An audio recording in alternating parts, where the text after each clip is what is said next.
Good morning बच्चों। हम लोग आज पढ़ेंगे polar and non polar dielectrics. इसके बारे में समझेंगे। इसके बाद पढ़ेंगे डाइलेक्ट्रिक पोलराइजेशन और वेन डी ग्राफ जनरेटर। इस तरह से इलेक्ट्रोस्टैटिक्स जो है हम लोग का एंड हो जाएगा। यही 3 चीज़ बचा है।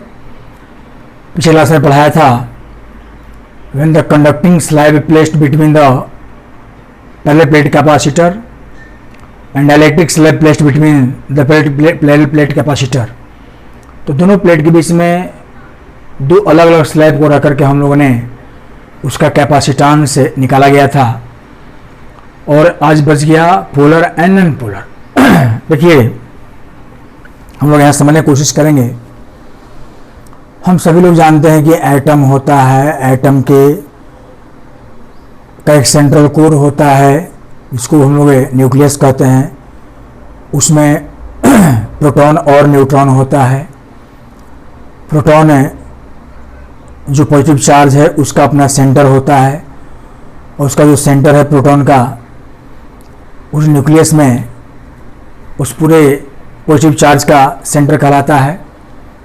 हम लोग कह सकते हैं कि न्यूक्लियस जो है वो होल एटम का भी सेंटर ऑफ मास कहलाता है।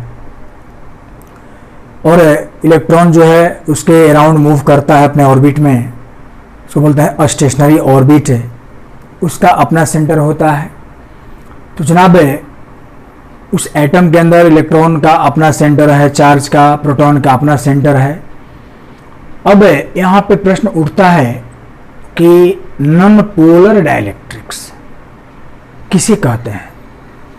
तो देखिए दो चार्ज यानी कि पॉजिटिव एंड नेगेटिव दोनों, अगर ये प्लस है और ये माइनस, दोनों एक दूसरे के कंसेंट्रिक हो। कंसेंट्रिक मतलब दोनों का सेंटर एक दूसरे से कोइंसाइड करता हो। If the centre of positive charge coincides with the centre of negative charge, एक साथ अगर कोइंसाइड करता हो और ये दोनों चार्ज अगर बाउंडेड फॉर्म में रहता हो, फ्री नहीं, and not makes any dipole, dipole का फॉर्मेशन नहीं कर सकता है। जब डाइपोल बनाएगा तो माइनस अलग प्लस अलग दोनों डिटैच होता है और माइनस प्लस मिलकर के डाइपोल का फॉर्मेशन जो डाइपोल मोमेंट कहते हैं। तो नॉन पोलर डाइलेक्ट्रिक्स के अंतर्गत दो charges positive and negative both are concentric to each other, दोनों का सेंटर कंसेंट्रिक है, कॉमन है, और दोनों को दोनों आपस में बाउंडेड फॉर्म है, फ्रीली मूव नहीं कर सकता है, and also do not make any dipole, dipole का फॉर्मेशन भी नहीं कर सकता है। तो such type of phenomena must be known as non polar dielectrics. जैसे हाइड्रोजन है, नाइट्रोजन है, ऑक्सीजन है, बेंजीन है, these all are example of the non polar dielectrics. तो जनाब समझिए, मैं इसके बारे में लिख देता हूँ ताकि बनाता हूँ। हम लोग जो तैयार करते हैं वीडियो उसमें बहुत कम MB में चाहते हैं हो जाए, ज़्यादा होने पर सेंडिंग करने में दिक्कत होता है। तो बहुत सारे परेशानियाँ भी हैं इस लॉकडाउन में। लेकिन आज आपको डेट है, आज 21 तारीख है। हमने तो 2-3 दिन वीडियो नहीं बनाया था, बारिश और से बड़ी हो रही है पटना में। तो अभी आज मैंने शुरू किया। हम लोग एक आज से न्यूज़ सुने हैं, गुड न्यूज़ है कि ऑक्सफोर्ड लेबोरेटरी के थ्रू और इंडिया दोनों मिलकर के वैक्सीन तैयार लगभग हो चुका है। 3rd स्टेज में ट्रायल है, अंतिम में है। और ये ऑक्सफोर्ड का जो वैक्सीन है वो बहुत सुपर माना जा रहा है। कोरोना के एंटीबॉडीज़ को तो ये तैयार करेगा, plus white blood cell WBC बोलते हैं उसको भी स्ट्रॉन्ग कर रहा है, यानी कि शरीर के अंदर इम्यून सिस्टम को और स्ट्रॉन्ग कर रहा है। डबल बेनिफिट है इस वैक्सीन से। रसिया भी बना चुका है। सब लोग कह रहे हैं कि 15 अगस्त तक आ जाएगा। हम माने चलते हैं सितंबर में मार्केट में उपलब्ध हो जाएगा, इंडिया में भी। तो आपका सितंबर में जब वैक्सीन आ ही जाएगा तो अब कोरोना को भगाने में समय लगा। कोरोना सितंबर में इसे भी भागने वाला है, 29 सितंबर तक विदाई हो जाएगा। तो सितंबर में मेरे ख्याल से संस्थान खुल जानी चाहिए, या हार्डली अक्टूबर में। आपका एग्ज़ाम मई में होगा या जून में होगा। खुलेगा सितंबर में, तो अक्टूबर, नवंबर, दिसंबर, जनवरी, फरवरी, मार्च, अप्रैल, मई, यू हैव 8 मंथ। अगर अक्टूबर में शुरू होता है तो अक्टूबर, नवंबर, दिसंबर, जनवरी, फरवरी, मार्च, अप्रैल, मई, यू हैव 7 मंथ, 7 6, अब तभी भी 7 महीना बचता है, 7 मंथ। तो 7 मंथ जो है 12 के लिए एनफ है। हम लोग पुनः रिविजन कर सकते हैं, पढ़ सकते हैं। तो हम लोग करेंगे, समय है सर, गवर्नमेंट समय देगी। जब इधर लेट हुआ है तो एग्ज़ाम भी लेट से होगा। अभी 1-2 साल तक सेशन लेट चलेगा। फाउंडेशन बैच के लिए भी कोई टेंशन नहीं है, उसका भी लेट होगा।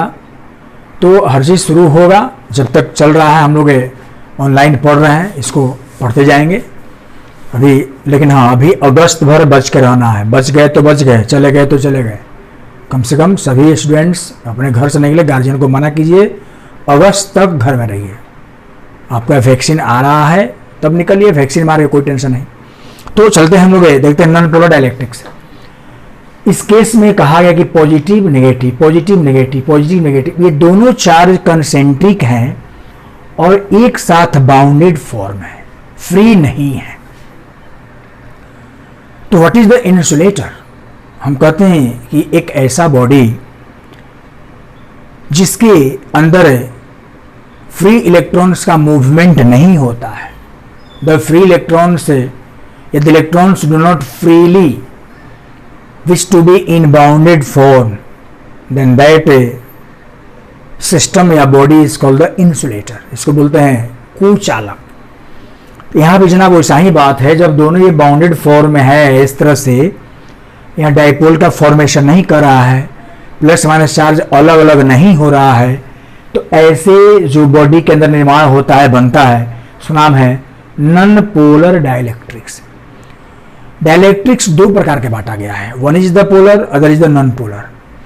नॉन पोलर डाइलेक्ट्रिक्स में बिल्कुल इलेक्ट्रॉन्स फ्रीली मूव नहीं कर सकता है, ये बिल्कुल इंसुलेटर की तरह होता है।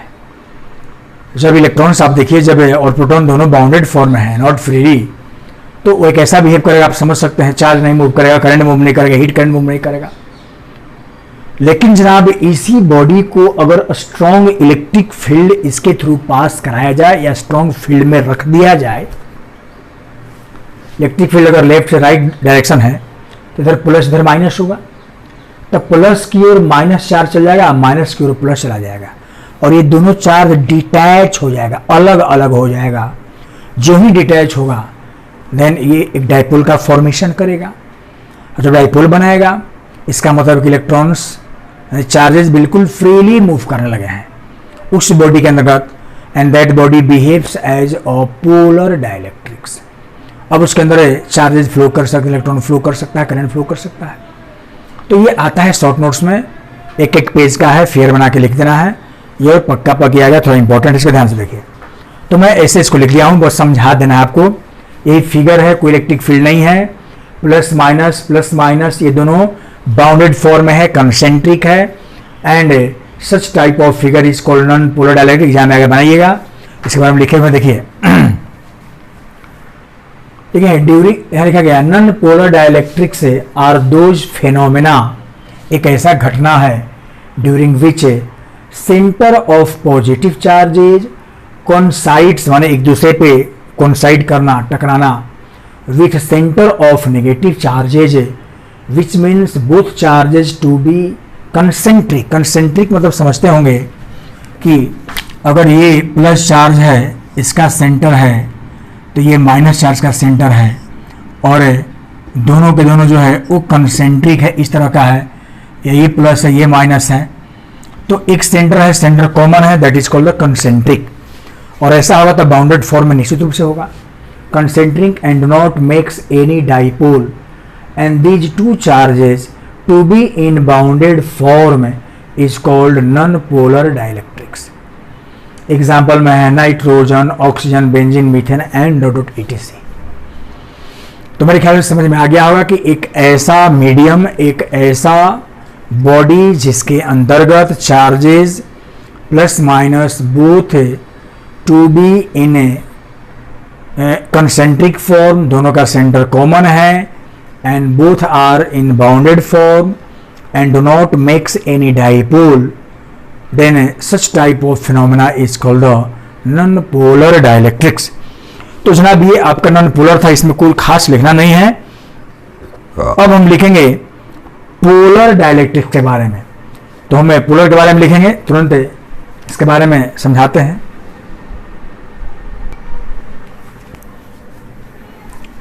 उसी प्रकार से हम लोग देखेंगे पोलर डाइलेक्ट्रिक्स में। तो पोलर में जो है ये डायपोल का फॉर्मेशन करता है, minus plus minus plus minus plus, ये दोनों डिटैच हो जाता है, अलग हो जाता है, कंसेंट्रिक नहीं रहता है, अपने सेंटर से अलग हो जाता है। तो दैट मेक्स द डायपोल। तो इसमें सिंपली है लिखा गया है, it is the phenomena during which the centre of positive charges and negative charges do not coincide to each other and makes electric dipole to each other must be known as polar dielectrics। तो polar में बस polar में ही ध्यान देना है कि दोनों charges concentric नहीं होगा, दोनों डिटैच हो जाएगा, अलग अलग डाइपोल का फॉर्मेशन करेगा। और इसका जो है एक और ध्यान देना है कि पोलर मॉलिक्यूल्स जो होते हैं वो जनरली इसका शेप जो है वो एसिमेट्रिकल डिस्ट्रीब्यूशन ऑफ चार्ज होता है, एसिमेट्रिकल, सिमेट्रिसिटी नहीं होता है। लेकिन नॉन पोलर जो है वो सिमेट्रिकल होता है, जैसे HCl है आपका पोलर। तो ये जैसे NH3 है, तो कि हम ले सकते हैं एग्जांपल यहाँ पे, ऐसे मान लिए N मान लिए, यहाँ पे H, यहाँ पे H ले सकते हैं। तो ये अगर आप ध्यान देते हैं तो ये एसिमेट्रिकल कैसे लगता है, सिमेट्रिकल नहीं है, एसिमेट्रिकल है। उसमें था N2O2, वो सिमेट्रिकल था। ये भी ध्यान देना है कि सिमेट्रिकल है या एसिमेट्रिकल है। तो ये जितने भी पोलर वाले हैं वो सब एसिमेट्रिकल होगा, और नॉन पोलर क्या था, सिमेट्रिकल था। एग्जाम्पल क्या लिखा था, N2O2 H2 ये सब। तो ये आपका एक शॉर्ट नोट्स में पूछता है, तो मैंने समझा दिया। अब है डाइलेक्ट्रिक पोलराइजेशन, पढ़ेंगे हम लोग डाइलेक्ट्रिक पोलराइजेशन।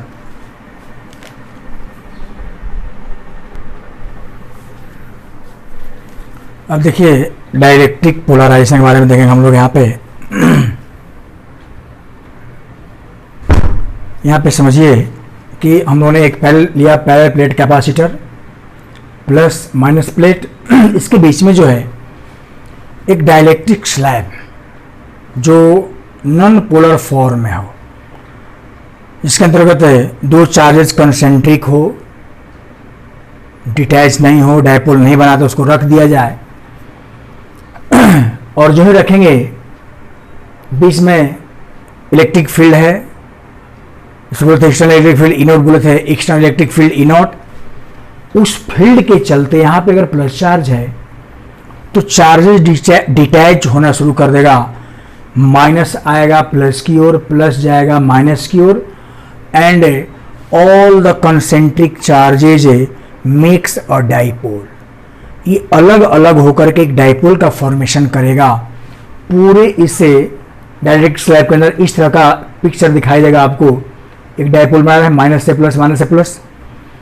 तो इस तरह के बनने से इसके अंदर में एक पोलराइज्ड इलेक्ट्रिक फील्ड डेवलप हो जाएगा, उसको बोलते हैं पोलराइज्ड, ईपी दिखाते हैं, जो ई नॉट को अपोज करता है। तो जनाब इस तरह की जब घटनाएं घटती हैं तो हम लोग इसको बोलते हैं डाइलेक्ट्रिक पोलराइजेशन। वहाँ पे चार्जेज दोनों कंसेंट्रिक था, बाउंडेड फॉर्म में था, बट जो इलेक्ट्रिक फील्ड के क्षेत्र में आया, उसके फील्ड में आया, then two charges must be detached, मतलब अलग अलग होना। और जो अलग हुआ एक डाइपोल का फॉर्मेशन किया, तो बोलते हैं कि चार्ज अलग हुआ, माइनस एक तरफ प्लस एक तरफ, फिर उसके इनर पार्ट में जो एक डाइपोल फॉर्मेशन हुआ प्लस ले माइनस कर, तो बोलते हैं पोलराइज्ड इलेक्ट्रिक फील्ड। पोलराइज्ड होना, अलग अलग चार्जेज डिटैच होकर अलग रूप में बट जाना, तो इसी घटना को बोलते हैं हम लोग डाइलेक्ट्रिक पोलराइजेशन। और मैंने पिछले क्लास में बताया था कि यहाँ बताएंगे कि रेशियो जो होता है जनाब यहाँ पे एक्सटर्नल फील्ड और रिड्यूस्ड वैल्यू फील्ड के रेशियो को बोलते हैं डायलेक्ट्रिक कांस्टेंट के नाम से जाना जाता है। तो हम लोग इसके बारे में लिखेंगे। यहाँ पे देखिए, in case of direct polarization in non polar dielectrics placed between parallel plate capacitor then due to an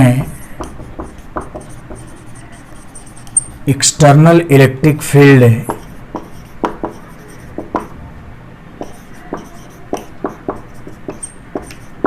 E naught है, then due to an external electric field these two charges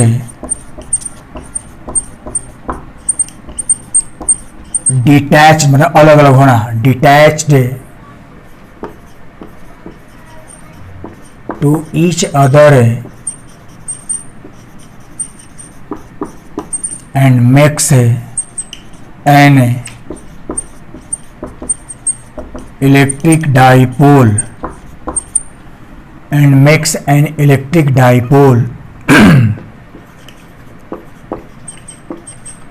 as shown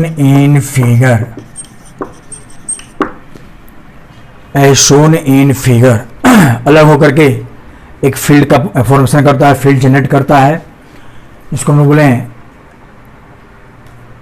और ये अलग हो जाता है तब एक field बनाता है, इसको बोलते हैं पोलराइज्ड इलेक्ट्रिक फील्ड। वो दिखाया कि and makes an electric dipole as shown in figure.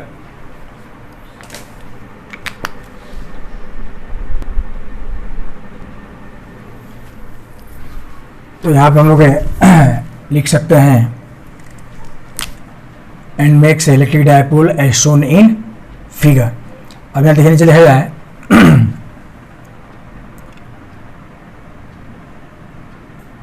Where E not का मतलब हुआ आपका एक्सटर्नल इलेक्ट्रिक फील्ड है,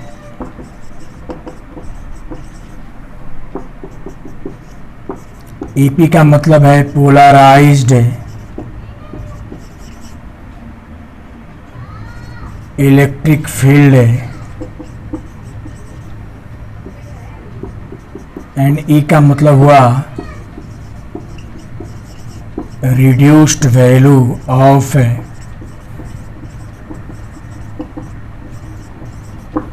तब यहाँ पर नीचे therefore E must be equal to E nought minus E P. ये होता है हम लोग का, तब लिख सकते में now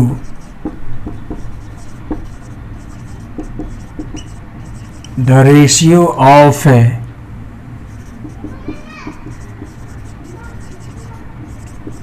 external electric field to the reduced value of electric field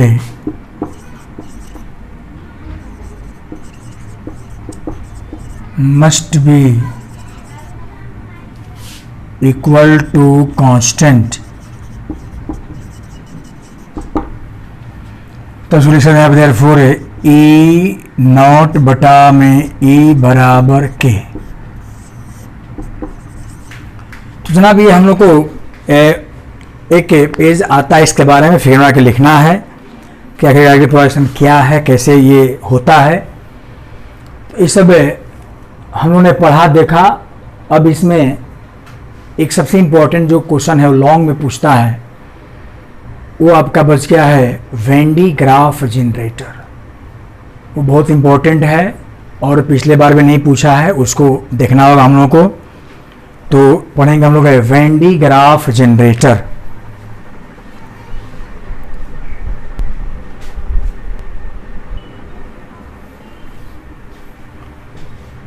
देखिए जनाब यहाँ पे हम लोग अंतिम चीज पढ़ रहे हैं, इलेक्ट्रोस्टैटिक्स खत्म हो जाएगा। वेन डी ग्राफ जनरेटर, इसका मैं थ्योरेटिकल पार्ट जो है फाइल भेज चुका हूँ, फोटोकॉपी इसका व्हाट्सएप पे सबको डाल दिया गया है। अब मैं इसको समझाता हूँ, थ्योरेटिकल पार्ट है, लिखा हुआ है, बस समझा दूंगा। फिगर मेन समझना है। देखिए इसका फिगर बनाते हैं, हम लाइव दिखा रहे हैं ताकि फिगर समझ में आना चाहिए। वो ज़रूरी है यहाँ पे समझना सबसे पहले।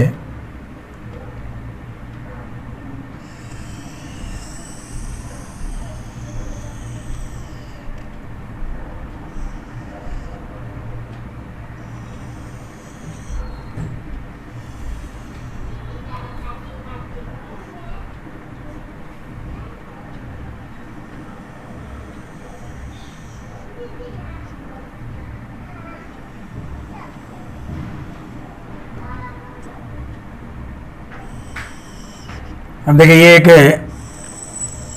स्फेरिकल हॉलो है, हॉलो स्फेरिकल एक कंडक्टिंग बॉडी है।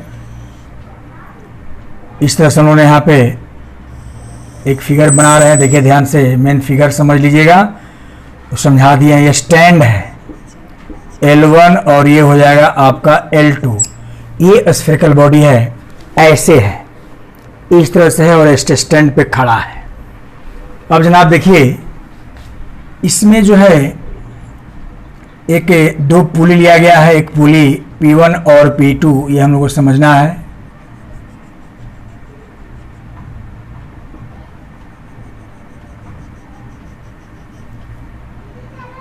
ऐसे इसको रबर बेल्ट जो होता है, कहते हैं गांव घर में आटा चक्की मिल जो सबके घर में है, वो बेल्ट से चलता है ऐसा। ये अगर पुली P1 है तो इसको P2 माना गया, ये रबर बेल्ट है और ऐसे क्लॉकवाइज रोटेट कर रहा है, ऐसे इस तरह से दिखाया गया यहाँ पे। यहाँ पे एक HT है, मतलब है हाई टेंशन।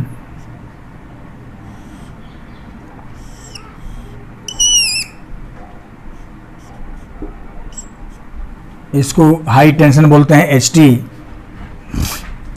और यहाँ पे जो है आपको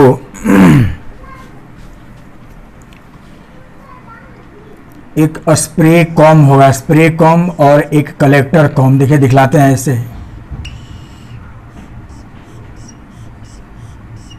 ऐसे बना हुआ है। हाई टेंशन से जो ही चार्ज दिया जा रहा है तो इस पे प्लस चार्जेज यहाँ से स्प्रे होता है, ये हम लोग बोलते हैं, इसका नामिंग देते हैं B1, स्प्रे कॉम B1। और यहाँ पे इसे आउटसाइड जो आपका स्फेरिकल बॉडी यहाँ से कनेक्टेड है, कलेक्टर कॉम, कलेक्टर कॉम ऐसे दिखाते हैं, ऐसे है। ये इसको बोलेंगे कलेक्टर कॉम। ये प्लस चार्ज जब इस पर स्प्रिंकल करेगा, छिड़काव करेगा इस पर, तो ये प्लस चार्ज इसको रोटेट करने से P1 से P2 के पास पहुंच जाएगा और ये जुड़ाइंट है, इसको B2 नाम देंगे कलेक्टर कॉम को। ये इस पे चार्ज माइनस इंड्यूस्ड कर जाता है यहाँ पे, नेगेटिव चार्ज। अब फिर इसके आउटर सरफेस पे जो है इस पे plus charge must be induced, यहाँ चार्ज का इंडक्शन होता है, ऐसा दिखाया गया है, ध्यान से देखिए। फिर से देखिए HT को जहां हम लोग ऑन करते हैं, प्लस चार्ज यहाँ से निकलने लगता है, स्प्रिंकल होता है, इस रबर बेल्ट के थ्रू होते हुए प्लस चार्ज यहाँ तक पहुँचा।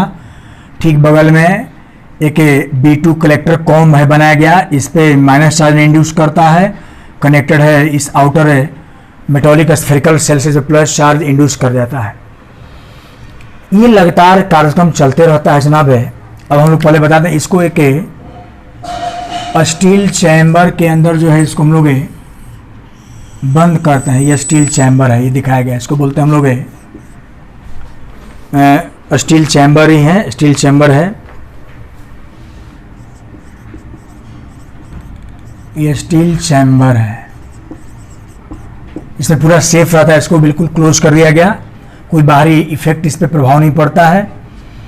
तो ये आपका एक फिगर बताया गया यहाँ पे, इसको स्फेरिकल कंडक्टिंग सरफेस एस के नाम से दिया गया। L1 L2 दो स्टैंड है। अब देखिए कहते हैं कि Van de Graaff generator is a device which produces या building up few millions volt of energy, few millions volt of energy.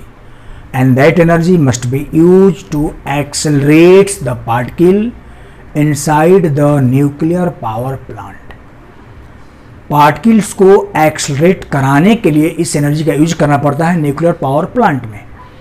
तो ये मैं भेज दिया हूँ। ये जो है based, this principle is based on the corona discharge, उसी बेस पे ये काम करता है। अब देखिए यहाँ से लगातार हाई टेंशन है से प्लस चार्जेस इस पे छिड़काव कर रहा है, दे रहा है, यहाँ पे जा रहा है, फिर माइनस से इस पे प्लस इस पे आता गया। अब इस आउटर सरफेस में इतने चार्ज, पॉजिटिव चार्ज डेवलप कर जाते हैं, उसको बोलते हैं कि इसका पोटेंशियल बहुत हाई हो जाता है। पोटेंशियल डिफरेंस नहीं, इसके अंदर विभव जो है पोटेंशियल बहुत high, potential to be develop on that outer surface of the spherical conducting cell. और इसके बढ़ने से क्या होगा कि इसके अंदर एनर्जी बहुत ज़्यादा बढ़ने लगती है। सडनली ऐसा होता है कि बहुत सारे एनर्जी जब बढ़ गया तो एनर्जी इसके अंदर लीकेजिंग होता है in the form of corona. कभी कभी होता है कि बहुत ज़्यादा एनर्जी बढ़ जाने से एनर्जी कोरोना डिस्चार्ज के रूप में डिस्चार्जिंग होने लगता है, बताया था ना। तो इससे स्टील चैम्बर के अंदर में एनर्जी जब लीकेज होने लगता है, बढ़ लगता है, तो इसका तापमान अचानक बढ़ने लगता है, सडनली बढ़ने लगता है। उस तापमान को मिनिमाइज करने के, ताकि ये ब्लास्टिंग न करे, ब्रेक न हो, to minimize the temperature inside this steel chamber, high pressure पे नाइट्रोजन और मीथेन को फिलअप करते हैं, जो इसके तापमान को रिड्यूस करके रखता है, उसको सेफ रखता है।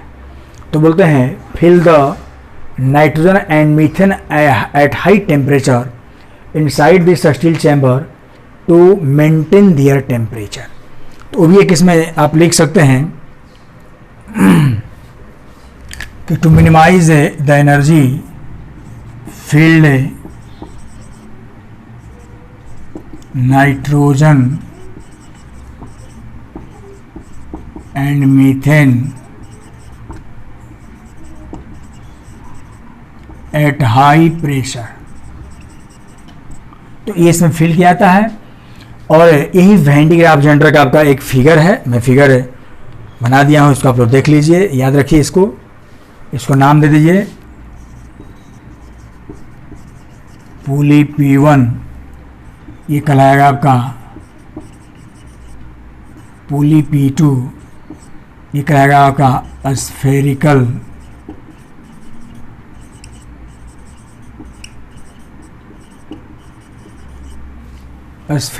कंडक्टिंग है, बॉडी है। और बाकी मैं भेज चुका हूँ सबको इसमें, इसके बारे में जो इसका प्रिंसिपल है, एक बहुत बड़ा थ्योरी है, उतना लिखाना पॉसिबल नहीं है। आपको मैं दे दिया हूँ सबको, आप लोग देख लीजिएगा और इसको याद कर लीजिए, ताकि एग्ज़ाम में आपका आएगा निश्चित रूप से।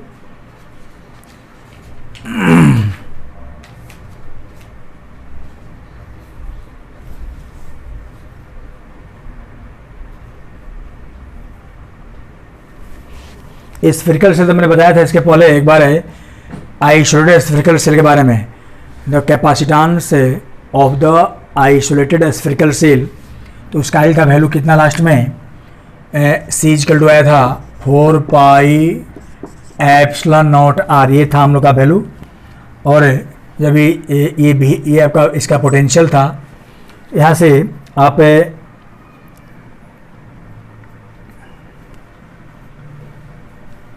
सी था, देयरफॉर भी कितना होगा क्यू बटा में सी, और क्यू तो रहेगा यहाँ पे, ये होगा आपका 4 पाई, ये आएगा यहाँ से। तो ये इसका भी निकालता है, ये लास्ट में हम लिख दे दिए, लिख करके सब कुछ दे दिए। मटेरियल लंबा है, क्रिटिकल पार्ट मैंने समझा दिया कि एक बार फिर समझ लिए। It is a device which must be which to produced few millions volt of energy, and that energy to be used to accelerate the particle inside the nuclear power plant. It is based on the principle of corona discharge.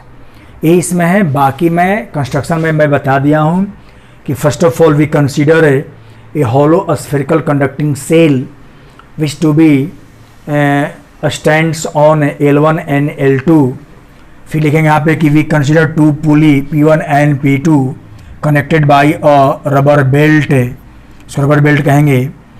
फिर लिखेंगे due to high tension HT through the spray comb B1 the positive charges spread on this rubber belt which move से by the, इस pulley को क्या करता है, external agent से move कराते हैं क्लॉकवाइज में, इसको यहाँ से कुछ मूव कराएंगे, ऐसे मूव करेगा, लगातार ही मूव करता रहता है। प्लस चार्जेस जो है वो reached at point P2 and the negative charge to be induced on the collector comb B2 as well as the positive charge also induced the outer surface of their spherical conducting cell, and this experiment repeated and again and again, and due to which the few millions volt of energy to be increases, इसमें छा जाता है, spread कर जाता है, and that energy must be used to accelerate the particle inside the nuclear power plant, use करते हैं।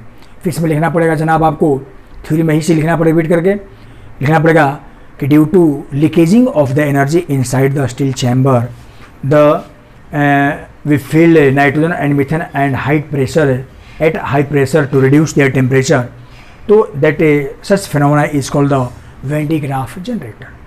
तो इस तरह से हम लोगों का इलेक्ट्रोस्टैटिक समाप्त हुआ, और अब हम लोग अगले क्लास में न्यूमेरिकल करेंगे, वो भी NCERT बुक का पढ़ेंगे, और इसके बाद में हम लोग अगले क्लास में देखेंगे। Thank you.